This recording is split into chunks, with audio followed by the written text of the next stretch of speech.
আমরা যারা এক্সেলের data sheet নিয়ে বাংলাদেশে কাজ করি আমাদের একটা প্রবলেম হয়, সেটা হচ্ছে গিয়ে যখন আমরা এখানে সংখ্যা লিখি, যেমন এখানে আমি 1000 লিখলাম, লেখার পর যখনই আমি কমা দিতে চাই এই কমাটা কিন্তু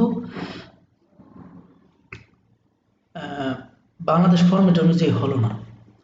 1000 তারপরে 1 2 3 4 5 যখন লিখলাম কমাটা দিলাম, দেখেন আমরা কিন্তু এইভাবে কমাটা দিতে চাই না। আমরা কিন্তু যখন আমরা 1 লক্ষ লিখি আমরা কিন্তু দুইটা কমা ব্যবহার করি, এখানে আরেকটা কমা দিয়ে থাকি,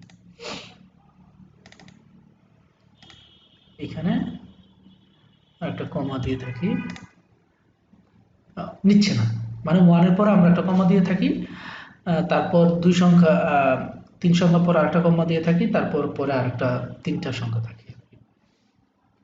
তো এইভাবে লেখার জন্য আমরা চলে যাব, এটা মিনিমাইজ দিলাম, আমরা চলে যাব কন্ট্রোল প্যানেল, ডাবল ক্লিক করব।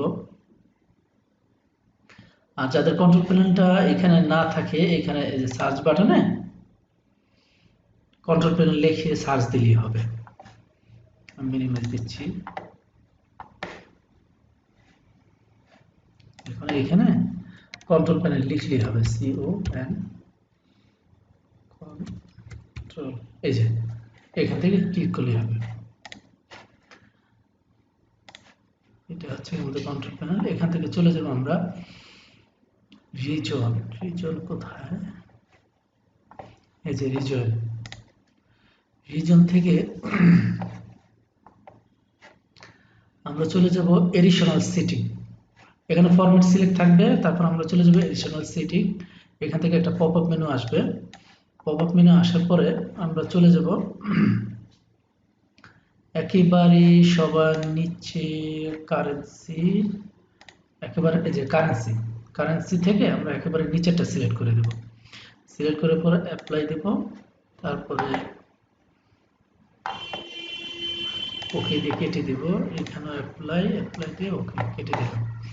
এবার দেখেন এটা অটোমেটিকলি হয়ে গেছে, একটু বড় করে দিলাম, দেখা যায় এই যে 1 এর পর একটা কমা, তারপর হচ্ছে গিয়ে 3 সংখ্যার পর আরেকটা কমা, পরে আবার আরেক 3 সংখ্যা থাকবে, সেম একইভাবে।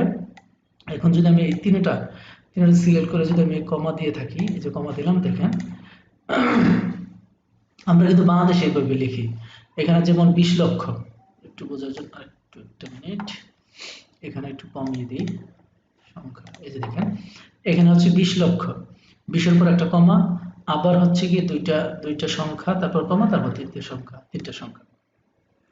তো আশা করি সবাই বুঝতে পারছেন। যদি ভিডিওটা ভালো লাগে অবশ্যই আমার চ্যানেলটা সাবস্ক্রাইব করবেন। আল্লাহ হাফেজ।